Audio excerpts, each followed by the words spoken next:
Olá, pessoal, bom dia para vocês. São 7 horas da manhã em ponto. Hoje é dia 6 de novembro de 2025. Nós estamos começando agora a edição desta quinta-feira de tempo terrível aqui em São Paulo, né? Para atualizar você sobre o que aconteceu no dia de ontem e o que vai acontecer no dia de hoje.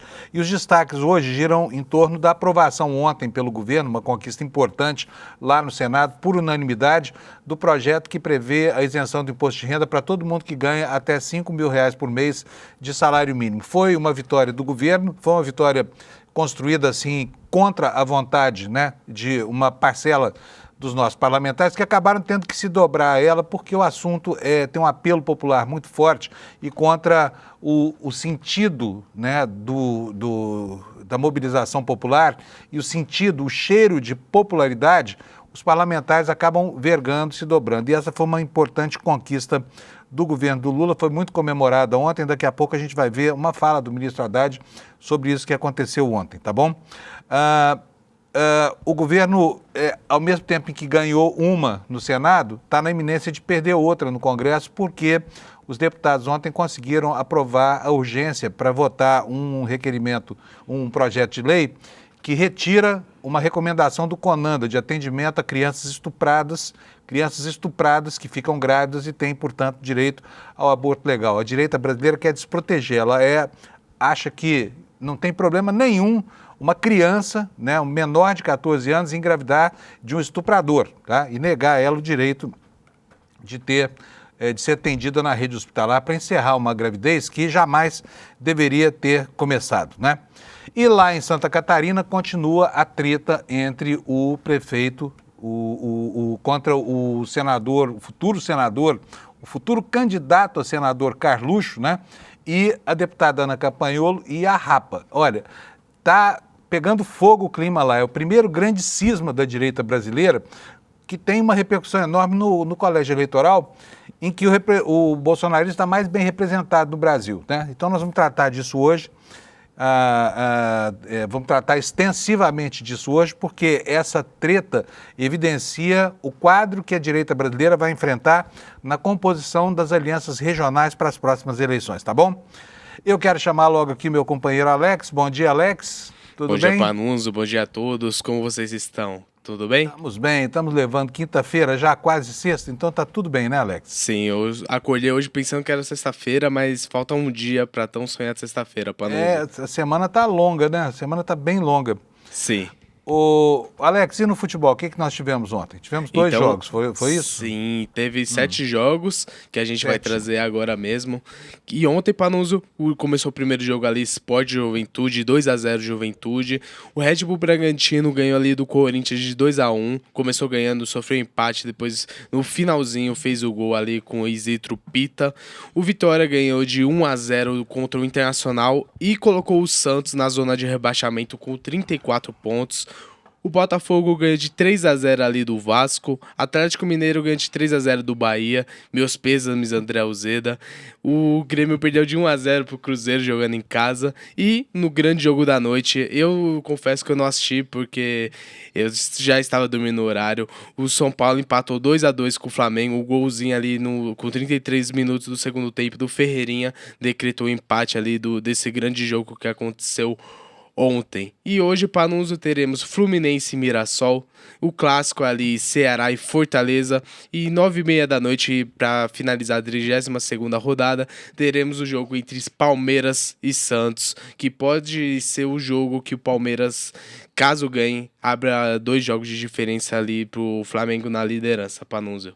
Tá muito animado com esse jogo aí, hein, Alex? Não sei por quê. Sim, tô esperançoso, ainda mais com o empate ontem entre Flamengo e São Paulo. Esse jogo de hoje contra o Santos fica mais importante ainda. Além de ser um clássico bem histórico aqui em São Paulo, também pode dar um alívio pro Palmeiras, um jogo a mais ali na liderança, caso vença. Lembrando que o Palmeiras tem indo uma vitória a mais que o Flamengo, e essa vitória pode abrir 3 pontos a mais e abrir 2 vitórias a mais, que é o critério de desempate ali com a equipe carioca, Panunzio. Muito bom. Para a gente terminar, me conta para quem é que você torceu ontem? Ontem eu dei meu palpite aqui no Desperta, falei que o São Paulo ia ganhar, então ontem eu tava torcendo pro São Paulo ali. Um empate me deixou feliz, mas a vitória me deixaria ainda mais feliz, Panunzio. Mas um palmeirense roxo torcendo pelo São Paulo beira a apostasia, mais do que uma heresia, não é não, ô Alex? Sim, eu já tive algum histórico quando era criança que eu torci pro São Paulo, mas aí era outra história que um dia, quem sabe, eu trago. Ontem relembrei aquela questão de infância, mas ontem eu tava torcendo pro São Paulo realmente. Deu saudade? Deu saudade, não? Não. Tá bom, então. Vamos nessa, Panunzio. Beleza, Alex. Bom dia para nós, tá? Vamos tocando aqui. Pessoal, vamos ver aqui os destaques na capa do ICL Notícias. Está aí, iclnoticias.com.br. Tudo que a gente vai falar aqui está hoje aqui no site do ICL Notícias, onde, né, o ICL deixa aqui os assuntos que estão pautando a discussão na sociedade, né? E nós temos logo na capa uma informação que a gente antecipou ontem e vamos aprofundar hoje sobre os rolos de Ciro Nogueira, tá? Ciro Nogueira recebeu 63 mil de um dos alvos da Operação Carbono Oculto do Piauí. Quer dizer, os vínculos entre Ciro Nogueira e gente ligada ao crime organizado pipocam aqui, pipocam ali, né? Nós já tivemos notícia dele por intermédio do piloto do jatinho que conduzia os cabeças do PCC, de que Ciro Nogueira teria recebido uma sacola cheia de dinheiro, dos barões da lavagem de dinheiro dessa organização criminosa, né? E agora aparecem aqui, né, outros elementos que colocam Ciro Nogueira dentro da cena em que é necessário, sim, cobrar explicações dele. Por que tantos elementos assim de vinculações que não deveriam acontecer, né? Tendo em consideração que Ciro Nogueira é um dos grandes nomes da política brasileira. Grandes nomes no sentido de ser antigo e tudo mais. Mas, enfim, começam a pipocar e, curiosamente, as coisas não acontecem para ele, né? Me lembra muito um personagem da política brasileira que ficou sob o escrutínio da opinião pública durante muito tempo. Tudo se falava sobre ele e nunca acontecia nada. Hoje em dia, pouca gente se lembra da existência dele. O ex-senador Romero Jucá, um governista de todos os governos, um homem que tem uma trajetória muito parecida com a do Ciro Nogueira. Será que o futuro do Ciro vai ser o mesmo do Jucá? Bom, vamos continuar aqui, ainda dentro desse mesmo assunto, temos outros destaques aqui. O homem de confiança do Ciro Nogueira é alvo da polícia na Carbono Oculto no Piauí e a firma do irmão do Ciro Nogueira dividia um endereço com um posto suspeito de lavar dinheiro. Quer dizer, é tanto rolo, né? Então tem rabo de porco, perna de porco, focinho de porco. Será que é porco? Bom, a presidente do Supremo Tribunal Militar tem dado um exemplo de civilidade e de respeito à história, né? Ela, no dia em que se lembrava da morte tenebrosa de Vladimir Herzog, que foi um dos crimes icônicos da ditadura militar brasileira e iniciou a sua derrocada, ela foi confrontada por um colega no plenário do Superior Tribunal Militar, aliás, muito desrespeitoso, que numa fala muito machista falou que a presidente deveria se reportar ao plenário antes de manifestar a opinião institucional. Ela que é presidente do tribunal. Imagino que nunca houve, né, uma intervenção dessa de alguém que dissesse ao presidente dos Superior Tribunais em qualquer época que ele não pode se manifestar quando era um homem na presidência, né, em nome da instituição que preside, né? E ela segue resistindo aqui.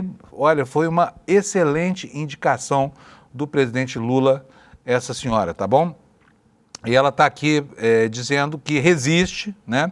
E continua resistindo depois de ser atacada por isso. Agora, o que me incomoda nesse episódio aqui, já vou antecipar para vocês, é que alguém ainda tenha a coragem de vir à pública defender a ditadura militar ou condenar quem a condene por conta de um assassinato cruento como foi o do Vladimir Herzog, né? Já já a gente aprofunda a discussão desse assunto, tá? Bom, a Câmara aprovou, está aqui, manchete secundária, um projeto limitando a desapropriação de terras para a reforma agrária, deixando só as propriedades improdutivas no rol daquelas que seriam passíveis de desapropriação. O senador Renan Calheiros convocou o presidente do Banco Central para explicar as tais contas ônibus. Esse assunto começou ontem e prossegue no noticiário durante o dia de hoje, né, e também as regras que beneficiam as fintechs, né? Como essas, por exemplo, essas contas ônibus, que pouca gente sabia que existiam, mas o crime organizado sabia, muito bem. E o ministro Alexandre de Moraes determinou que a Polícia Federal abra inquérito para investigar o crime organizado lá no Rio de Janeiro, depois da incursão que ele fez para conhecer o esquema do Cláudio Castro, tá? Na Bahia, a polícia está investigando algo insólito, né? Um grupo de alunos planejando envenenar seus próprios professores, tá? E como eu falei antes, o último destaque aqui é esse projeto da Câmara que ameaça a possibilidade de fazer o aborto legal de meninas vítimas de estupro, que é um absurdo, mas está empolgando a direita brasileira. Ontem teve um caminhão de votos e já a gente vai falar sobre isso, tá bom? Bom, gente, primeiro de tudo, primeiro assunto é a questão do imposto de renda, né? O governo comemorou a aprovação do imposto de renda. Eu vou mostrar aqui a manchete do site Brasil de Fato. Olha aqui, a manchete é essa que está aí na sua tela. O governo comemora a aprovação da isenção do imposto de renda, dizendo que é uma vitória do trabalhador e da mobilização popular. Vou ler aqui o lead da matéria para te atualizar. Ela diz o seguinte: a aprovação da isenção do imposto de renda para quem ganha até 5 mil foi celebrada por integrantes do governo. O ministro-chefe da Secretaria-Geral da Presidência, Guilherme Boulos, foi uma das pessoas que comemoraram. Ele esteve no Congresso depois da aprovação do texto e falou ao site Brasil de Fato que a votação do PL foi resultado de um esforço do presidente Lula e da mobilização popular, resultado da proposta de Lula acima de tudo. Um governo comprometido com o povo e com a mobilização das ruas. Fomos às ruas milhares de pessoas no Brasil inteiro e isso derrubou a PEC da blindagem e agora foi concluída com a isenção do imposto de renda e também com a perspectiva de começar a taxar os bancos, as bets e os bilionários. A ampliação da faixa de isenção, diz aqui o Brasil de Fato, é uma promessa da campanha de Lula, ganhou apoio popular nos últimos meses. Além da isenção, o PL reduziu a tributação para quem recebe até R$ 7.350 por mês. E eu quero mostrar para vocês aqui a manifestação do ministro Fernando Haddad, que foi o grande vitorioso dessa empreitada toda, em que ele começou muito mal, mas terminou com a força dos seus argumentos, vencendo a resistência da direita brasileira, que se opunha a isso, né? E que tentou criar toda sorte de dificuldades. Vamos ver o que disse o ministro Fernando Haddad ontem, comemorando a aprovação dessa isenção do imposto de renda para quem ganha até 5 mil reais. Roda, Alex. Pessoal, agora é para valer. Você lembra do projeto de imposto de renda que o presidente Lula mandou para o Congresso? O Congresso finalmente aprovou. Agora, a partir de 1º de janeiro de 2026, os trabalhadores que recebem até 5 mil por mês não vão mais pagar imposto de renda. E quem recebe de 5 a 7.350 vão pagar uma alíquota reduzida. Primeiro, é importante para você e sua família, porque é muito justo que você que trabalha, que carrega o país nas costas, tenha um pouquinho mais de folga. Às vezes é uma dívidazinha, mas às vezes é um boleto importante para a escola do filho, a universidade, um consumo de um eletrodoméstico. Essas coisas precisam acontecer para a gente se sentir melhor. Porque a partir do momento que 15 milhões de brasileiros vão ter uma renda um pouquinho maior, que pode chegar a um salário por ano, dependendo da circunstância, dependendo do trabalhador, isso significa que o mercado de consumo se amplia, que as empresas vendem mais, que para vender mais você precisa produzir mais, que para produzir mais você precisa contratar mais. E aí é uma roda que gira virtuosamente, que todo mundo ganha, até aqueles do andar de cima que vão pagar um pouquinho mais, vão poder vender mais. Todo mundo vai ganhar com esse projeto, porque nós vamos ganhar uma sociedade melhor, uma sociedade mais justa. E uma sociedade mais justa é aquela que distribui melhor as oportunidades, é aquela que olha para todos os seus filhos, e não para uma parcela pequena. Nós temos que pensar grande o Brasil. É um gesto importante, ele é simbólico. É uma parte dos recursos que vai sair de uma mão para a mão daquele que trabalha muito e hoje paga demais. A partir de janeiro essas coisas começam a mudar. É uma avenida que vai se abrir para outros projetos dessa natureza e que se combinam com todo um conjunto de políticas públicas, seja Minha Casa Minha Vida, seja programas sociais, que vão compondo um todo de uma sociedade melhor. Uma sociedade em que você consegue enxergar o futuro para os seus filhos, para os seus netos, de uma outra forma, com mais esperança, que a nossa sociedade vai evoluir cada vez mais. Parabéns para você, trabalhadora, parabéns para você, trabalhador. Pois é, foi uma vitória construída, né, com muita dificuldade e com a ajuda da população, que se manifestou claramente a favor dessa pauta, esqueceu a polarização e foi para a rua defender fim de privilégio político, né, com a PEC da impunidade, ou a PEC da corrupção, como queiram, e acabou no empuxo, né, carregando essa proposta, que é uma proposta mais do que justa. Afinal de contas, a correção da tabela do imposto de renda foi uma promessa que foi descumprida solenemente por muitos governos, pelo Temer, pelo Bolsonaro, né? E é uma questão, como disse o presidente Lula, mesmo de justiça fiscal, né? E o presidente Lula ontem comemorou, está aqui a manchete no site do G1, a aprovação desse projeto de lei. Afinal de contas, ele tem muitas razões para fazer isso, porque foi uma vitória expressiva no Congresso, tanto na Câmara quanto no Senado ontem, né? E ele comemorou dizendo que isso é justiça tributária. Deixa eu ler um trechinho aqui da matéria do G1 para vocês sobre a reação do presidente, né, feliz da vida ontem, ao final de todo esse trabalho. O presidente Lula comemorou nesta quinta-feira a aprovação pelo Senado, nesta quarta-feira, aliás, ontem, quarta, a aprovação do projeto que amplia para R$5.000 por mês a faixa de isenção do imposto de renda para pessoas físicas. Ele disse o seguinte: hoje é um dia histórico. Demos um passo decisivo para um país mais justo, com um sistema tributário que torna a contribuição mais equilibrada e reconhece o esforço de todos os que ajudam a construir o Brasil, escreveu o presidente ontem nas redes sociais. Segundo Lula, a proposta promove justiça tributária quando isenta quem ganha até 5 mil e concede imposto de renda para quem ganha até 7.350. Ele disse o seguinte sobre isso: milhões de pessoas que vivem do seu trabalho não precisarão mais pagar o imposto ou terão imposto reduzido, garantindo mais dinheiro do bolso. Quem ganha muito vai contribuir com a sua justa parte, afirmou. Lula agradeceu aos parlamentares a aprovação unânime dessa proposta, que ele classificou como uma vitória da democracia e da justiça social.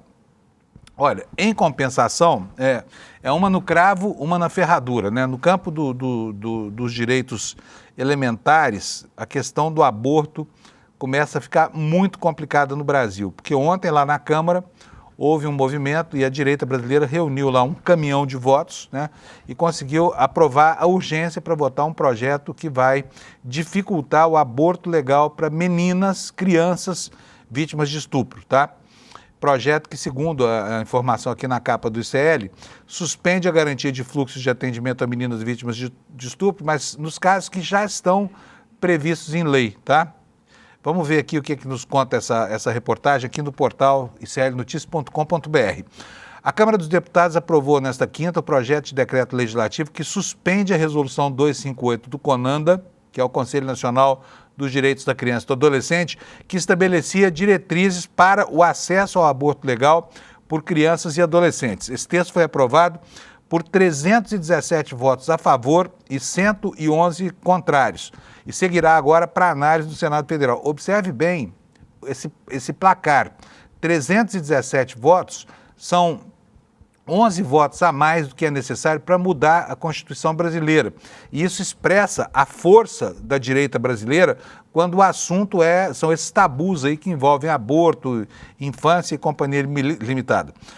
Bom, a resolução publicada em dezembro de 2024 orientava o Serviço de Saúde, Assistência Social e Proteção sobre procedimentos necessários para garantir, de forma articulada, o direito ao aborto legal para menores de idade. Entre as determinações, o CONANDA previa que a criança ou adolescente devia ser acompanhada durante todo o processo por profissionais do Sistema de Garantia de Direitos da Criança e do Adolescente e passar por um processo de escuta especializada. O documento também estabelecia que o procedimento fosse realizado preferencialmente no município de residência do paciente. Caso o serviço local não estivesse disponível, a orientação era então a de encaminhar a criança ou adolescente ao centro de saúde mais próximo com capacidade para realizar o aborto. No Brasil, o aborto é permitido apenas em 3 situações, lembra aqui o nosso texto: é quando a gravidez resulta de estupro, ou quando há risco de morte para a gestante, ou em caso de anencefalia fetal, né, que impede completamente a vida fora do útero.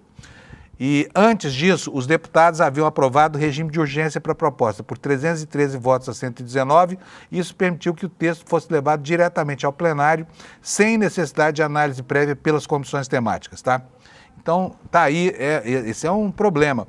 E os parlamentares que votaram a favor dessa proposta são os mesmos que durante o governo Bolsonaro aprovaram aquele cerco que se fez a uma criança de 10 anos de idade, que estuprada muitas vezes engravidou e quase não consegue realizar o aborto legal, né? Uma gravidez de uma criança de 10 anos de idade, né? Correndo riscos seríssimos, porque o organismo dessa criança não estava preparado para a gravidez. E ainda assim, a própria Damares Alves, que era ministra, criou esse cerco de perseguição a essa criança. E agora eles transformam, né, essa situação vivenciada naquela época de maneira terrível, né, pela opinião pública brasileira, em algo insanável, né? Porque se a criança estuprada não pode, é obrigada a levar uma gravidez adiante, isso cria uma situação realmente muito complicada. Bom, ainda no campo relativo às questões atinentes à integridade moral e física da mulher e os direitos, né, que ela tem de determinar o que será feito do seu próprio corpo, nós temos duas situações ontem. Eu vou mostrar a primeira para vocês, envolvendo a deputada Duda Salabert. Ontem ela se envolveu numa polêmica porque disse que o Partido Novo é o bolsonarismo de sapatênis. Uma expressão engraçada, isso causou riso lá no plenário do Senado, mas no meio dessa história toda, da crítica que ela fez, apareceu lá um deputado chamado Nilson Marques, do Partido Novo do Paraná, reaça terrível, que tentou polemizar com ela. Vou mostrar para vocês a confusão. Repare só como é difícil para esse pessoal da extrema-direita brasileira aceitar a questão do gênero. Roda o VT para nós, Alex, por favor. Olha que vergonha, o Partido Novo, que é um bolsonarismo de sapatênis, quer retirar do texto a palavra justiça climática. Não há justiça social sem justiça climática. Então nós orientamos sim a manutenção do texto e deixamos claramente nosso repúdio a esse partido nanico chamado Partido Novo. Duda, que é do partido do Lupe, escândalo dos roubos dos aposentados, criticou a escolha de alguns membros do Novo que supostamente usa sapatênis. Ora, logo a Duda, que todos conhecem as escolhas estéticas que ela utiliza. Basta olhar as vestimentas que ela utiliza para saber o quanto é positivo e o quanto é negativo. Ridículo! Eu quero utilizar qualquer calçado. E o seu terno, seu ridículo! Eu quero utilizar qualquer calçado que eu deseja, assim como ela pode utilizar qualquer roupa que ela deseja. Não vou criticá-la por conta disso. Transfobia é crime no Brasil e o deputado que antecedeu nunca falou da roupa de ninguém. Decide falar da roupa de uma travesti, o que mostra, além da transfobia, misoginia, porque tudo aquilo ligado à dimensão do feminino é visto como negativo por esse partido, como eu disse, que é um bolsonarismo de sapatênis. E digo mais, antes do debate estético, há o debate ético, coisa que o senhor não sabe ao querer retirar do texto o termo justiça climática. Discutir roupa é rebaixar o parlamento. Se nós fôssemos discutir roupa, eu acho breguíssimo esses deputados todos com ternos da mesma cor. Mas nós não vamos entrar nesse debate. Nós sempre temos que debater a crise climática, que hoje completa 10 anos do maior crime ambiental no Brasil, que foi em Mariana. Pelo fim da transfobia, e vamos levantar o debate desse parlamento, presidente. Muito bem. Que discussão mais ridícula, né? Fala sério. Que história de roupa. A questão dizia respeito ao problema ambiental, não tinha nada a ver com gênero, nada a ver com isso.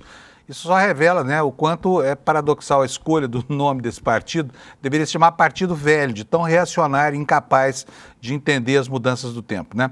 Mas não é só no ambiente da política não que isso acontece também dentro das instituições brasileiras. E recentemente nós vimos uma polêmica lá no Superior Tribunal Militar, que hoje é presidido por uma mulher, coisa que deve provocar assim, problemas gástricos lá para a turma da velha guarda, né, que se senta ao lado dela e que nega, pela sua condição de mulher, né, a autoridade para discutir temas, inclusive, de interesse da instituição e atinentes ao seu status, né, ao seu cargo de representação. Isso aconteceu, então, no Superior Tribunal Militar. E aqui nós temos uma matéria sobre isso, porque esse é um caso que a gente precisa estar atento a ele pelo que ele traz de carga de preconceitos mesmo, sabe? E do ranço gerado pelo fato de que tem gente hoje dentro dessas instituições que ainda não se livrou daquilo que são os efeitos da ditadura militar e que insiste em defender uma ditadura que provocou a morte cruenta do Vladimir Herzog e de outras milhares de pessoas nas mesmas condições. Mas vamos lá para a matéria. Ela conta o seguinte, que a ministra Maria Elizabeth Rocha recebeu flores, essas flores estavam, no momento em que a reportagem chegou à sala dela, sobre a mesa, né? Um outro ministro, Carlos Augusto Amaral de Oliveira, o Carlos Augusto Amaral de Oliveira foi um ministro que contraditou a presidente do Superior Tribunal Militar por causa da fala dela pedindo perdão por conta do assassinato do Vladimir Herzog e do papel que o Superior Tribunal Militar cumpriu nesse e em outros episódios, né? O texto da reportagem diz o seguinte: inconformado com o pedido de perdão de Maria Elizabeth à sociedade brasileira durante a cerimônia que marcou os 50 anos da morte do Vladimir Herzog na Catedral da Sé, em São Paulo, o ministro Amaral exigiu o registro em ata de um desagravo. Ele sabia que a sessão era transmitida ao vivo e fez a crítica no dia em que ela não estava no plenário. A coragem dos machões do Superior Tribunal Militar, né? Escolheu justamente o dia em que a presidente estava ausente, porque assim não poderia ser contraditado. Diz que a presidente não podia falar em nome do tribunal e muito menos em nome dele, porque ela pediu desculpa pela ditadura. Provavelmente ele está vestindo a carapuça aqui, vai saber. Bom, ele declarou total discordância da atitude da presidente, disse ainda que a fala foi superficial, teve uma abordagem política e declarou que não concordava com o conteúdo. Sugeriu ainda que ela deveria estudar melhor a história do tribunal. Olha só, veja só, quando um homem teria dito a outro homem na presidência do STM coisas parecidas, tá? Mas na terça-feira, anteontem, quando abriu a sessão, a presidente do STM respondeu o seguinte: o tom misógino, travestido de conselho paternalista, não me intimida. Estou nessa corte há quase 2 décadas e conheço bem a instituição. O debate acalorado gerou comentários, memes e muitas palavras de apoio a ela. Não sei se você prestou atenção, mas quando terminei a fala, ele virou para mim e disse: nós devíamos ter feito isso a portas fechadas, devíamos ter conversado em particular, contou depois a presidente do Superior Tribunal Militar. Ela não respondeu na hora porque a situação já era tensa o suficiente. Disse o seguinte: mas não faço nada de portas fechadas e nem em particular. E sabe por quê? Porque a Constituição exige transparência. Eu não tenho segredos para ocultar da sociedade. Eu não faço nada a portas fechadas e não farei. Mas passou e a vida segue. Apesar do burburinho, registro aqui a reportagem no site do ICL Notícias. Elizabeth não ficou surpresa com a crítica, ela já esperava alguma reação, porque o tribunal é bem dividido. Isso ficou claro durante a eleição dela, presidente, por 6 votos a 5, né? Ela complementou dizendo o seguinte: eu esperava uma resposta, ele tem todo o direito de divergir do que eu penso, mas a grosseria eu não esperava. Portanto, aqui fica o registro de mais um ato de misoginia contra essa fantástica presidente do Superior Tribunal Militar. E só para não dizer que ela não teve o apoio explícito, a gente sim aceita o pedido de perdão. É um gesto nobre, é um gesto grande de uma instituição que pecou e muito ao acobertar crimes da ditadura militar. Entre outros, crimes tentados, tá? E que não foram consumados. Por exemplo, pelo prototerrorista Jair Messias Bolsonaro, que queria explodir as adutoras do Rio Guandu, queria colocar fogo em quartéis para conseguir aumento do soldo para os militares, tá? Gente, tem uma outra treta, essa envolvendo ainda não explicitamente questões de gênero, mas questões de uma tentativa de subordinação política que está acontecendo lá em Santa Catarina. Não sei se vocês estão acompanhando, mas a imposição do Carluxo como candidato a senador por Santa Catarina pelo bolsonarismo acabou provocando um racha gigante lá em Santa Catarina, porque há uma aliança, uma federação partidária direita e o governador Jorginho Melo, que é uma força expressiva hoje da extrema-direita catarinense, que é muito forte, né, já disse que apoiaria ao Senado o atual deputado Espiridião Amin, que já foi senador da República, né? Isso acabou revoltando todo mundo. a deputada Carol de Toni, que foi a deputada federal mais votada do Estado, teria que se conformar de concorrer novamente a deputado ou, se quiser permanecer candidata ao Senado, deveria procurar um outro partido com o qual, aliás, ela já está negociando. E ontem o bolsonarismo foi às redes sociais para mais uma vez fazer a defesa dessa intervenção em Santa Catarina, representada pela chegada do Carluxo por lá. Bom, eu vou chamar a Amanda. Alex, a Amanda está prontinha já? Tá? Então, coloca na tela para mim, por favor, porque a Amanda está acompanhando essa treta. Bom dia, Amanda, tudo bem? Bom dia, amigo, tudo bem? Bom dia, comunidade CL, que bom estar aqui de novo. Nós é que achamos bom quando você aparece por aqui, Amanda. Deixa eu mostrar primeiro a fala de ontem do Eduardo Bolsonaro, para que a gente saiba em que pé que anda a coisa. Por quê? Porque há uma rejeição cabal, né, Amanda, a candidatura, a imposição dessa candidatura. E o bolsonarismo fala em subordinação, querendo cobrar da Carol de Toni que se resigne. Por quê? Porque ela não era ninguém e foi eleita porque se transformou em bolsonarista. É isso mesmo? É isso mesmo, e quero deixar registrado que a gente já está tratando desse assunto aqui no Desperta desde antes de ser modinha, porque agora essa crise escalou, ela se espalhou pelo bolsonarismo nacional, mas a gente já vinha conversando sobre isso aqui no programa e também nas minhas colunas do ICL, porque era um fenômeno que estava para acontecer. A gente conhece os personagens envolvidos nessa disputa de poder e sabia que em algum momento a crise ia escalar. E essa é uma história também muito melodramática, porque a Caroline de Toni, ela sempre foi muito adestrada pelo bolsonarismo, e como uma boa antifeminista, ela sempre teve esse comportamento de subordinação e resignação diante do Bolsonaro e da sua família. Tanto que recentemente ela ofereceu o cargo dela, ela cedeu o cargo dela de minoria na Câmara Federal para tentar salvar o mandato do Bolsonaro, que naquela época ainda estava, do Eduardo, né, do Bananinha, que naquela época ainda estava sob ameaça. E como a família também sabe que aqui em Santa Catarina a Caroline de Toni é muito aclamada, Fábio, eu não sei te explicar o tamanho da popularidade dela aqui, porque ela tem uma legião de prefeitos que são apoiadores irrestritos dela. Prefeitos, vereadores, bancada estadual na Alesc. Ela realmente tem uma rede de apoio político que não é só dentro da militância e de eleitores, é um apoio muito maior. Então, quando ela traz esse apoio para confrontar o poder dos Bolsonaros, ela se mostra exatamente aquilo que eles não queriam que ela fosse, uma mulher com voz, né, com alguma proeminência ali no debate público, e começa então a implodir a candidatura do Carlos Bolsonaro por dentro do bolsonarismo, numa estratégia que está agora muito articulada com o próprio desejo do governador Jorginho Melo, que está trabalhando na base do Fogo Amigo. Amanda, por favor, explica para a nossa audiência quem é a deputada estadual Ana Campanholo, qual é o papel dela nessa história toda, por favor.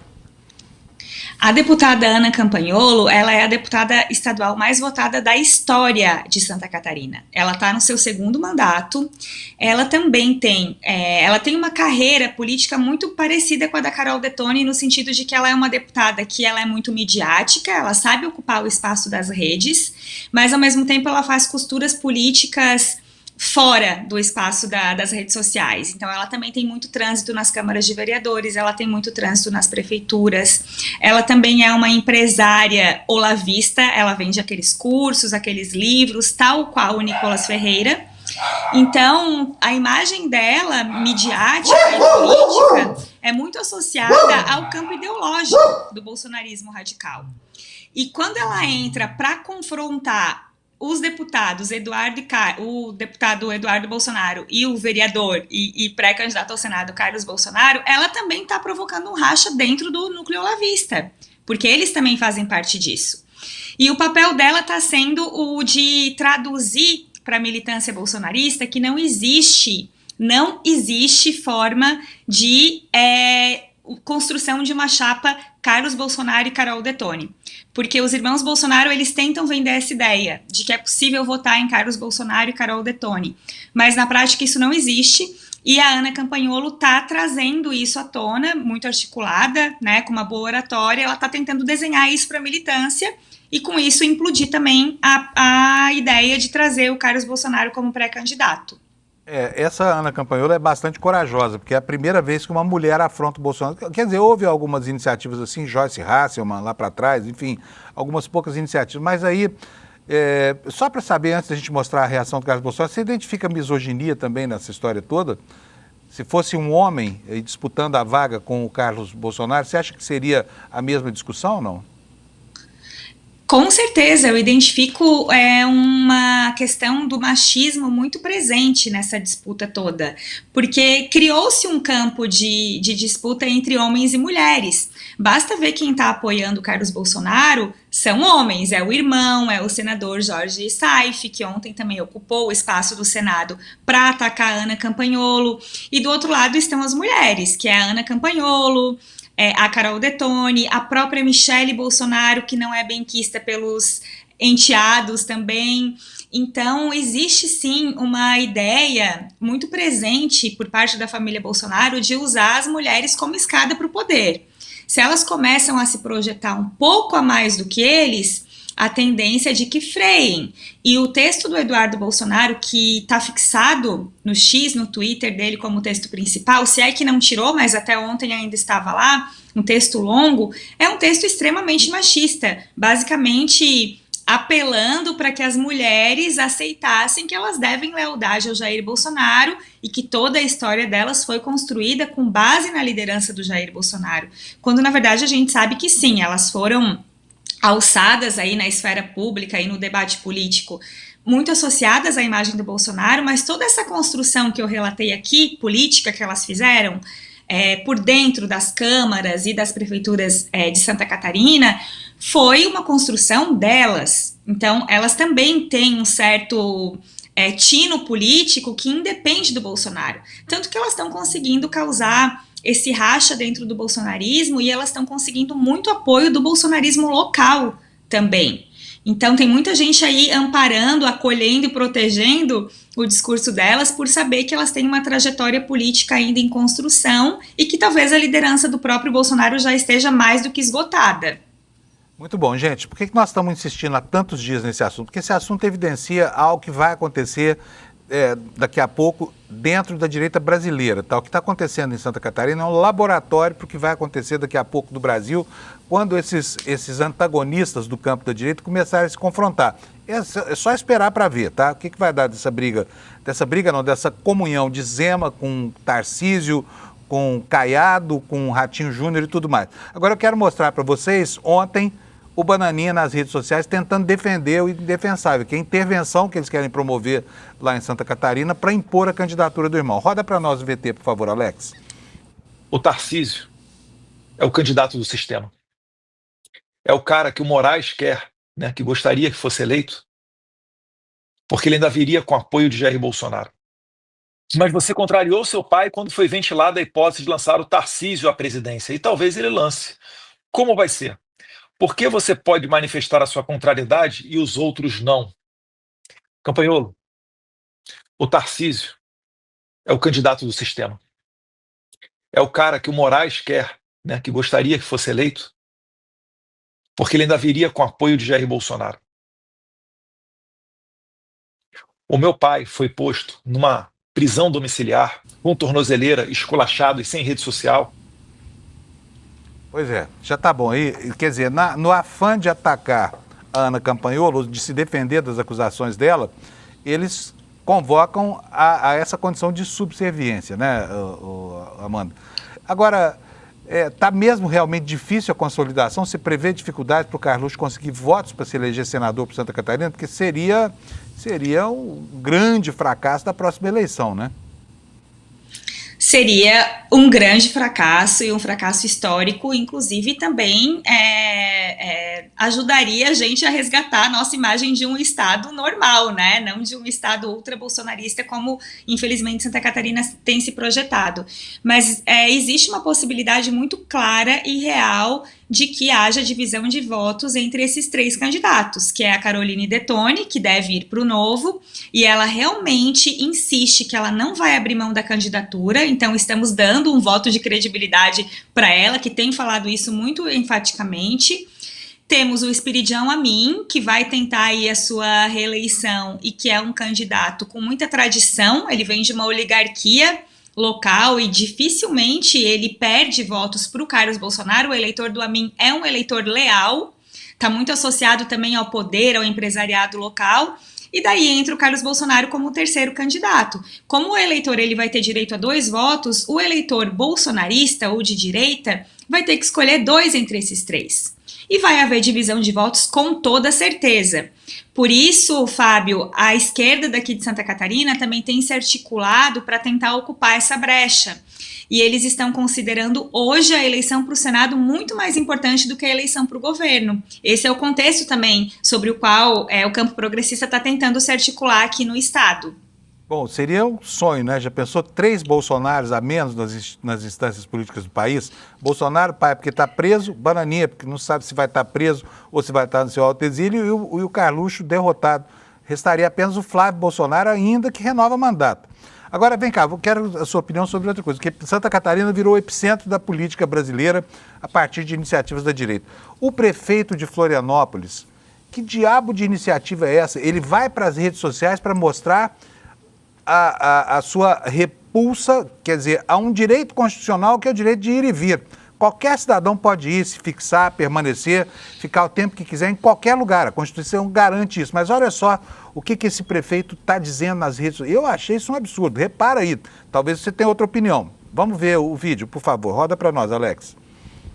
Todos os dias, centenas de pessoas chegam em Florianópolis por aqui, a nossa rodoviária. Para garantir um controle de quem chega, instalamos aqui um posto avançado da nossa assistência social. Se chegou sem emprego e local para morar, a gente dá a passagem de volta. É como esse caso aqui. Nós recebemos em Florianópolis um senhor que veio de um município aqui do estado e o município simplesmente mandou para cá, sem nenhum vínculo com a cidade. E agora sobrou para o nosso pessoal da assistência social identificar um parente próximo dele para que ele possa ir para sua casa. Vamos resolver, mas eu vou encaminhar esse caso como denúncia para o Ministério Público. Mais de 500 pessoas já foram devolvidas pelo trabalho dessa equipe e devemos reforçar ainda mais no verão. Não podemos impedir ninguém de tentar uma vida melhor em Florianópolis, mas precisamos manter a ordem e as regras. Quem aqui desembarca deve respeitar as nossas regras e a nossa cultura. Simples assim. O que é isso? Como assim? Botou um posto aduaneiro na rodoviária? E aí vem a minha pergunta aqui, por que não no aeroporto? Sabe? Porque por lá também chega gente que não tem a carteira de trabalho assinada. Como é que isso pegou entre a população catarinense? O pessoal apoia esse tipo de coisa? Porque o Topázio é um as, né? No meio político, é um as da internet. Ele é considerado um super youtuber. Me conta como é que foi o espalhamento desse assunto perante a opinião pública. Os catarinenses estão apoiando esse tipo de iniciativa? Pegou muito mal, né, Fábio? O vídeo viralizou, ele foi postado no final de semana e ontem ele já gravou um novo vídeo rebatendo as críticas que ele recebeu, ao invés de dizer, gente, foi mal, né? Eu posso pensar em reconstruir essa política criada para criar um departamento de imigração na rodoviária. Mas ele agiu de forma arrogante, tentando dizer que aquilo que as pessoas interpretaram não era nada daquilo que ele tinha dito. Então ele já está tentando fazer uma gestão de crise, mas o fato é que aqui em Florianópolis e no estado de uma forma geral, muita gente se mostrou indignada com essa medida. Florianópolis e o estado também, a gente tem, como os índices de segurança pública, eles são razoáveis, eles são positivos em comparação com o Brasil, os prefeitos bolsonaristas, eles criaram muito como inimigo a imagem da população de rua e das pessoas vulneráveis. Então, muitas das práticas que o prefeito de Florianópolis implementa são políticas higienistas para tentar afastar essa população. da cidade. Só que ao fazer isso, ele escancara preconceito, ele escancara xenofobia, ele escancara racismo. Uma coisa que eu acho absurda, é algo muito recorrente nas redes sociais do prefeito, e aparece aí nesse vídeo, é o fato dele mostrar pessoas vulneráveis. As pessoas não sabem que elas estão sendo filmadas, e por mais que ele borre a imagem, é uma exposição de uma pessoa vulnerável na rede social, de um agente público, de alguém a quem a gente delegou um mandato. Então, que tipo de gestor é esse que usa a sua rede social para mostrar o rosto, a roupa? Dá para ver que é uma pessoa em situação de vulnerabilidade pela vestimenta, né? A pessoa que ele mostra ali no vídeo. E o gestor público, ao invés de acolher, de amparar, de pensar em preparar um Estado para dar suporte para que essa pessoa possa sair de uma condição de vulnerabilidade para uma emancipação, ele simplesmente expõe essa pessoa como algo andrógeno, né? Como algo prejudicial à população. Então, eu acho que o discurso e o vídeo, eles acabaram tendo um efeito contrário do que ele pretendia, porque esse efeito viral, ele mostrou para a população que é uma política muito associada ao marketing dele, do marketing higienista, e ao mesmo tempo escancarou uma série de preconceitos que tem muito a ver com essa sua pergunta inicial, que foi a pergunta que eu fiz também no vídeo que a gente postou ontem na rede social do ICL, que é, por que no aeroporto não tem o departamento de imigração? Né? O ódio de classe e o preconceito social já está escancarado nessa escolha também. É óbvio, é óbvio. Essa frase que está aqui embaixo, aqui, ó, preciso de visto, é um absurdo. Né, a nossa Constituição impõe o direito às pessoas de ir e vir, direito de se estabelecer onde elas bem entenderem. Agora, se para chegar em Florianópolis de ônibus, passar pela immigration, daqui a pouco nós vamos ver o pessoal do ICE perseguindo o nordestino, lá em Florianópolis, né? É triste isso, Amanda. Enfim, mas o mundo se volta para Santa Catarina e as atenções estão lá onde está a Amanda sustentando esses assuntos todos do noticiário já há semanas, chamando a atenção para os absurdos que acontecem lá no estado dela, né? Onde o bolsonarismo fez lá a sua sede nacional. Amanda, muito obrigado. Mais alguma informação para encerrar a sua participação aqui? Não, eu só queria concluir com relação ao Topázio, que se você desembarcasse aqui pela rodoviária, certamente você não seria alvo do Departamento de Imigração. A gente tem muita certeza de que existe um padrão, um estereótipo de pessoas que passam por essa abordagem. E isso também escancara esse preconceito, né? Essa ideia de que existe um perfil populacional a ser combatido e que não é bem-vindo na cidade. E como você também bem mencionou, as pessoas têm o direito de irem e virem. Qualquer pessoa desempregada tem o direito de querer se estabelecer e trabalhar em Florianópolis e em qualquer outro lugar do país. Então, eu torço para que a justiça consiga reverter de alguma forma o que está acontecendo por aqui também. E obrigada pelo espaço sempre. Imagina, mano, o espaço é seu a hora que você quiser. Eu é que agradeço aqui, sua participação é muito boa. Gente, nós vamos chegar, elevado isso, né, ao patamar da loucura radical, a gente veria Santa Catarina erguendo um muro para se proteger dos gaúchos de um lado e dos restantes brasileiros de outro. Não vai acontecer porque, né, isso é algo abominável. E a própria população de Santa Catarina vai se envergonhar desse tipo de coisa, não é possível. Amanda, um beijo para você, obrigado, bom dia para nós. Daqui a pouquinho a Amanda está no N1, tá, gente?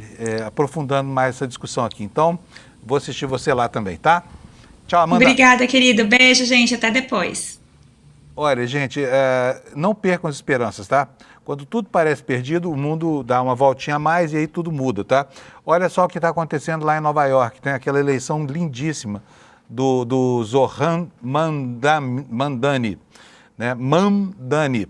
E ele ontem fez um discurso maravilhoso chamando a atenção do Trump para o fato de que vai sim combater especulação imobiliária lá. Não se pode esquecer que o Trump originalmente é um especulador imobiliário, né? E reiterou as promessas que fez durante a campanha, que a direita americana está chamando de populista, né? Essa manchete que você está vendo aí é uma manchete do New York Times. Um Mamdani encorajado derrama tom conciliatório. Não me pareceu muito conciliatório, não, o discurso, tá?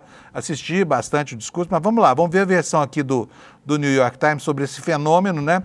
Que foi o despontar do primeiro muçulmano e do prefeito mais jovem de toda a história da cidade, que é a principal cidade dos Estados Unidos, né? A maior cidade dos Estados Unidos. E até por isso, Ele lembrou bem, Nova York é uma cidade feita por imigrantes, para imigrantes. Não é uma cidade feita por americanos, para americanos. Aliás, é isso mesmo. Quem conhece os Estados Unidos sabe que entre Nova York e o restante dos Estados Unidos, inclusive grandes cidades do interior do país, há uma diferença fundamental. Nova York é uma cidade cosmopolita, né? Não é uma cidade tipicamente americana. Em nada, Nova York se parece com, por exemplo, Salt Lake City ou, sei lá, Oklahoma, né? Onde está a direita brasileira em peso lá. Vou ler para vocês aqui a manchete, então, no New York Times, a análise feita pelo jornalão americano, né, que é o jornal da cidade que elegeu Mamdani. O recém-possado Zohran Mamdani prometeu na quarta-feira usar sua vitória convincente na corrida para prefeito como um mandato para levar uma ambiciosa agenda progressista, além de potenciais obstáculos, desde antagonistas bilionários até a burocracia de Albany.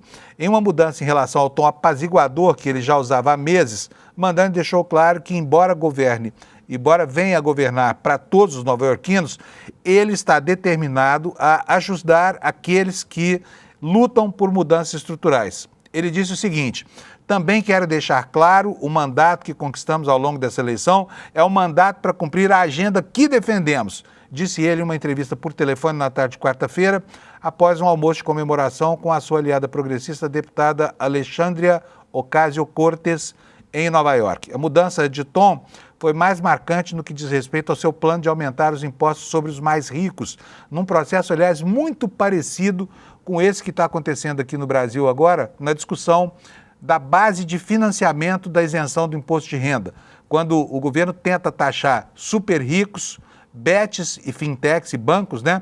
E o Congresso resiste de maneira hercúlea. Bom, lá em Nova York, o Mamdani demonstrou abertura para encontrar maneiras criativas de pagar a sua principal iniciativa política, assistência infantil universal, né? Uma espécie de SUS para a criança lá, porque lá eles não têm nada, indicando que ele não estava necessariamente decidido a aumentar impostos. Havia muita receita no orçamento existente e é com esse dinheiro que ele disse que iria trabalhar. Na quarta-feira, ontem, Mamdani disse que o seu apelo para taxar os ricos também era uma questão de justiça, usando argumentos que estão em voga aqui no Brasil também. Ele disse que os nova-iorquinos que votaram nele estavam ansiosos para que os bilionários pagassem mais impostos. Na segunda-feira, né, anteontem, um dia antes da eleição, multidões de apoiadores de Mamdani marcharam com ele pela ponte do Brooklyn ao nascer do sol, gritando: taxem os ricos, né? E com isso, né, cria aqui um polo de oposição declarada ao trumpismo. Esse polo é capitaneado principalmente pelo governador da Califórnia e agora pelo futuro prefeito de Nova York, né, que estão mostrando para o eleitor americano que existe sim uma alternativa progressista a essa loucura que está acontecendo por lá, onde uma parcela importante da opinião pública está chocada com as cenas que aproximam muito a gestão de Trump daquilo que aconteceu quando Hitler foi eleito primeiro-ministro da Alemanha na década de 30, em 1933, tá bom? Voltando a falar aqui sobre as questões do governo, nós estamos aí às voltas com a discussão do pacote da segurança pública pelo Congresso Nacional e da repercussão do massacre promovido pelo governador Cláudio Castro lá no Rio de Janeiro. Como se viu, o presidente Lula anteontem firmou uma posição muito clara. Disse que houve uma matança, né, e que o que estava autorizado era o cumprimento de mandados de busca e apreensão, que, aliás, não foram cumpridos. E ontem a ministra Gleisi Hoffmann voltou a dizer qual é a posição do governo, né? Agora eles estão à vontade, a partir da manifestação do Lula, para dizer da contrariedade com aquilo que se passou lá no Rio de Janeiro. Temos aqui uma manchete no Brasil de Fato, que você já vai ver aí na tela. Tá, Gleisi Hoffmann diz que o governo é terminantemente contra equiparar as facções ao terrorismo, que é tudo que a direita brasileira quer a partir de agora, né?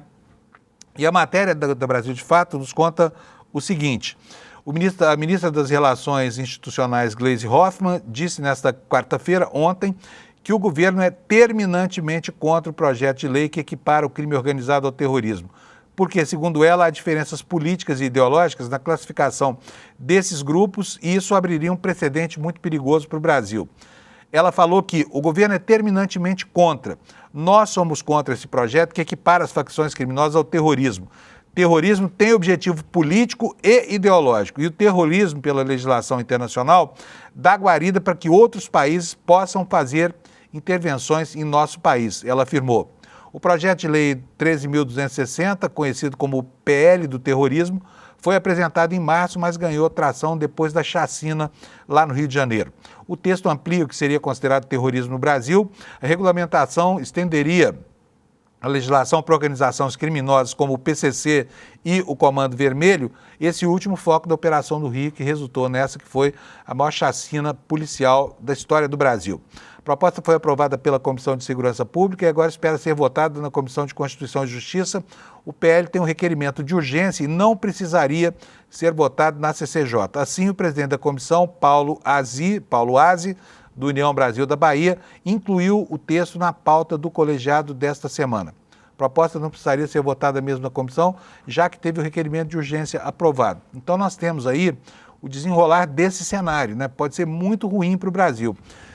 Só para a gente entender direitinho o que isso significa, esses ataques a barcos, que aliás hoje vão ser questionados pelo Congresso americano ao presidente dos Estados Unidos, Donald Trump, eles acontecem por quê? Porque Donald Trump declarou que essas facções criminosas, as bandas de narcotraficantes da América do Sul, seriam grupos terroristas. E aí ele fica livre de ter que pedir autorização ao Congresso para promover essa campanha militar que vem promovendo contra barcos no Atlântico e no Pacífico e ameaçando de maneira terminativa a Venezuela, né? Ainda sobre esse assunto, nós temos aqui uma outra informação. O ministro Alexandre de Moraes determinou que a Polícia Federal abra um inquérito para investigar não a chacina, mas o crime organizado lá no Rio de Janeiro. Matéria da Folha Press, espelhada aqui no nosso site, que nos conta o seguinte.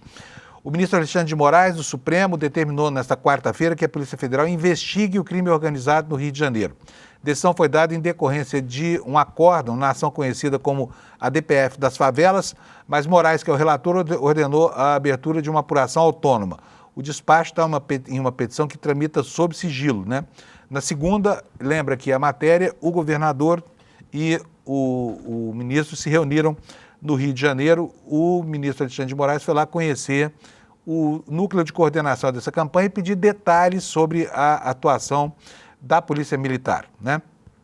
E por falar em ameaças à soberania continental e ainda, né, decorrente dessa história de que esses grupos são terroristas e, portanto, precisam ser combatidos com operações de guerra que o Senado americano e a Câmara dos Estados Unidos nem precisam aprovar, tudo isso está gerando um clima de instabilidade numa fração do continente que tem, em relação à sua geopolítica interna, né, uma vocação para a paz, como muito bem tem ressaltado o governo brasileiro. Mas nós temos esse assunto na pauta do dia e o Brasil, de fato, traz hoje uma matéria explicando por que Lula vai à cúpula da CELAC, né, na Colômbia, porque ele quer se solidarizar à Venezuela nesse momento em que é ameaçado pelos Estados Unidos. E rapidamente vou mostrar aqui para vocês o que diz esse texto. O presidente da República decidiu participar da 4ª cúpula da CELAC, que é a Comunidade de Estados Latino-Americanos e Caribenhos, que vai acontecer entre 9 e 10, domingo e segunda, já que na segunda-feira ele tem a agenda marcada em Belém para a abertura da COP30. O principal objetivo da viagem, confirmada de última hora, é discutir a mobilização de tropas estadunidenses no Mar do Caribe e as ameaças feitas pelos Estados Unidos à Venezuela. Nesta terça-feira, anteontem, né, durante uma coletiva de imprensa a agências internacionais, o presidente falou sobre a reunião em Santa Marta e disse que só teria sentido a reunião da CELAC neste momento se for para discutir a questão dos navios de guerra americanos nos mares da América Latina. O presidente falou que somos uma zona de paz, não precisamos de guerra aqui. O problema que existe na Venezuela é um problema político que deve ser resolvido na política e diz respeito ao cidadão venezuelano. Na semana passada, ainda diz a matéria aqui, fontes da diplomacia brasileira confirmaram ao Brasil de fato que o presidente avaliava participar da reunião da CELAC, mas que tudo dependeria da agenda de bilaterais com os chefes de Estado e governo dos países que vêm ao Brasil para participar da COP30. E o presidente Lula já se manifestou dizendo que não prevê nenhum tipo de problema nas negociações sobre tarifas com os Estados Unidos, já que o assunto em questão nessas negociações é da pauta da economia e não da pauta da geopolítica, tá? Gente, é isso aí. Estamos encerrando o jornal de hoje. Preciso mais uma vez convidar vocês para o lançamento do livro do Eduardo Moreira. O livro é só um jogo, é esse que está aqui embaixo, nessa tarja aqui. E ele vai acontecer no domingo, às 8 horas da noite. E vai ser um bate-papo super bacana, porque o assunto tratado pelo Eduardo, desta vez nesse livro, passa longe dos temas que ele costuma abordar, né?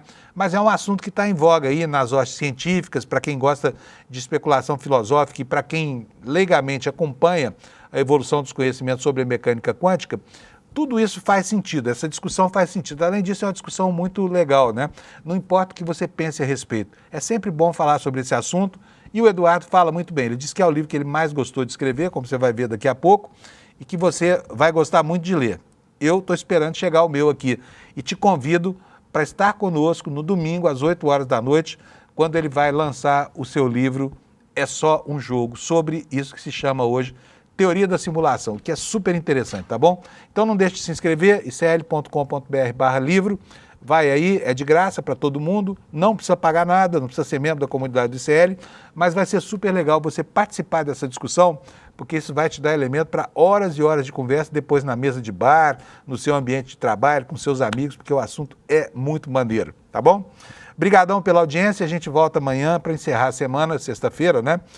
E eu deixo aqui meu muito obrigado para você por ter nos assistido mais uma vez, tá bom? Bom dia para você, até amanhã.